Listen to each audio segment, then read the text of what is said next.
अदावत, बगावत, दल बदल, उलटफेर, ये ऐसे शब्द हैं जो सत्ता की लड़ाई में हमेशा से इस्तेमाल होते रहे। पिछले कुछ वर्षों में देश की राजनीति पर गौर करें तो आप ये भी देखेंगे कि कई ऐसी राजनीतिक पार्टियां हैं जो बगावत की खतरनाक लहरों में फंस गईं और उनके सामने अस्तित्व का संकट मंडराने लगा। बीते एक वर्ष की घटनाओं में एक साथ अगर हम रखकर देखें, हमने बगावत की जो रेसिपी आपको शुरुआत में बताई, उसके साथ इस ट्रेंड को भी देख सकते हैं। महाराष्ट्र में आपने देखा उद्धव ठाकरे की शिवसेना के विधायक गए, पार्टी गई, चुनाव चिन्ह भी हाथ से धोना पड़ा। एनसीपी भी बगावत की मारक लहरों का सामना कर रही है। अजीत पवार के साथ कई विधायक जा चुके हैं, कई के जाने का दावा किया जा रहा है। फिलहाल नंबर की लड़ाई चल रही है। शरद पवार पार्टी और चुनाव चिन्ह बचाने की जंग लड़ रहे हैं। और तीसरी पार्टी जिस पर अब सबका स्कैनर घूम गया है वो है बिहार की जेडीयू, यानी नीतीश कुमार की पार्टी, जिस पर कई सनसनीखेज दावे किए जा रहे हैं। बिहार में भी महाराष्ट्र की तरह बगावत का मॉनसून असर दिखाएगा या कुछ और खेल हो जाएगा, इस पर हमारी नजर रहेगी। बिहार की राजनीति में आ रहे तूफान को कुछ सेकंड की रील में देख लीजिए।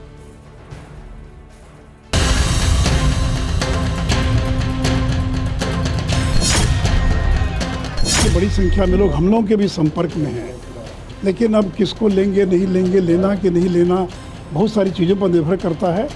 लेकिन कुल मिलाकर एक अस्थिरता का माहौल है, एक जनता दल युग के अंदर एक उदासी है, लोगों का अपना भविष्य अंधकार में दिखाई पड़ रहा है। उनको लग रहा है कि नीतीश कुमार के बाद क्या होगा। बिहार में भी की बात तो छोड़ दीजिए, मोदी जी, सुशील मोदी जी मुंगेरी लाल का हसीन सपना देखते रहते हैं और वो फिर मुंगेरी लाल का हसीन सपना देख रहे हैं। देखिए, कोई सीरियस आदमी अगर कोई बोले तो उसका सीरियस जवाब दिया जाए।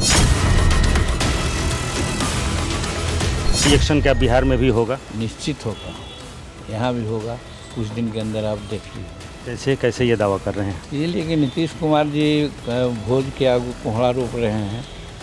पहले 5 वर्ष में, 4 वर्ष में विधायकों से, मंत्रियों से और एमएलए से मिलने का इनको मौका नहीं था और आज सबसे एक एक मिल रहे हैं। बिहार में ऐसा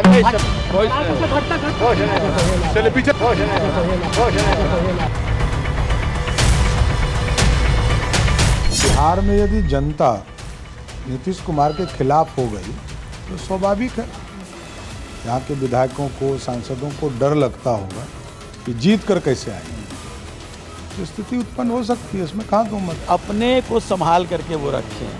अगर अपने को संभाल के नहीं रखेंगे, कहीं दूसरे के घर में ताक झाँक करते रह जाएंगे, दूसरे घर से कुछ निकलेगा नहीं, इसी ताक झाँक में कहीं उनके घर से कहीं खिड़की से न निकल करके कुछ लोग इधर उधर हो जाए। भविष्य को लेकर चिंता है उनके पार्टी के विधायकों में, नेताओं में, उनके सांसदों में। परिणाम स्वरूप कई और दूसरे दलों के संपर्क में, मेरे खुद के संपर्क में भाई, और आप लोगों से छुपा नहीं है, आप लोग भी जानते हैं कि कौन कौन से विधायक, कौन कौन से सांसद हमारे संपर्क में हो।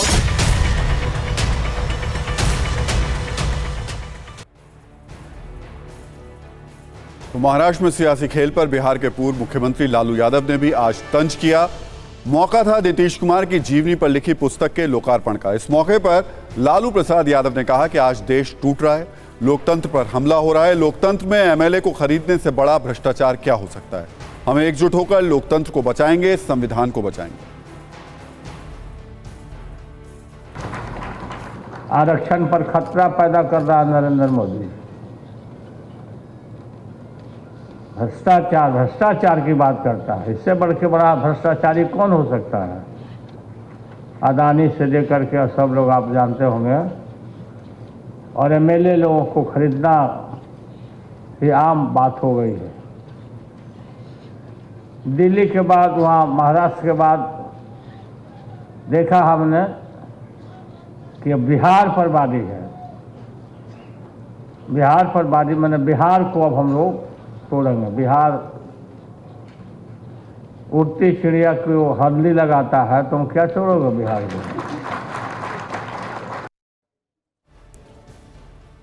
वैसे अपडेट ये भी है कि आज ही सीबीआई ने बिहार के डिप्टी सीएम तेजस्वी यादव, लालू यादव और राबड़ी देवी के खिलाफ चार्जशीट दायर की है।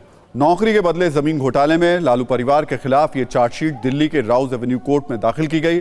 बिहार में यह घोटाला 14 साल पहले का है।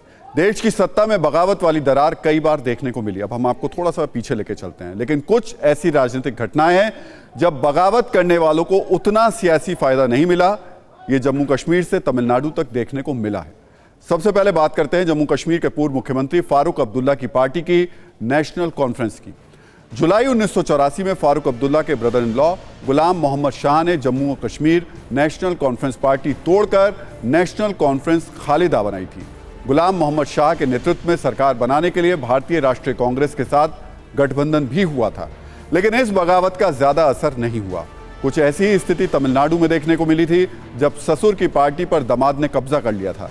एनटी रामाराव साल 1995 में आंध्र प्रदेश के मुख्यमंत्री बने थे। इसी दौरान उनके दामाद चंद्रबाबू नायडू ने बगावत कर दी। नायडू का कई विधायकों ने साथ दिया और रामाराव की सीएम वाली कुर्सी चली गई। इसके कुछ ही समय बाद जनवरी 1996 में रामाराव का निधन हो गया। एनटीआर के निधन के बाद चंद्रबाबू नायडू का सरकार से लेकर संगठन तक पर कब्जा हो गया। उत्तर प्रदेश में भी कुछ ऐसा ही देखने को मिला जब समाजवादी पार्टी के अध्यक्ष अखिलेश यादव से उनके चाचा शिवपाल यादव अलग हो गए थे। नाराज होकर 29 अगस्त 2018 में समाजवादी सेकुलर मोर्चा बनाया था। चाचा शिवपाल सिंह यादव को उनकी पार्टी का नया नाम अक्टूबर 2018 में मिला था। हालांकि ये बगावत ज्यादा असरदार नहीं रही। 8 दिसंबर 2022 को प्रगतिशील समाजवादी पार्टी लोहिया का समाजवादी पार्टी में विलय कर दिया गया।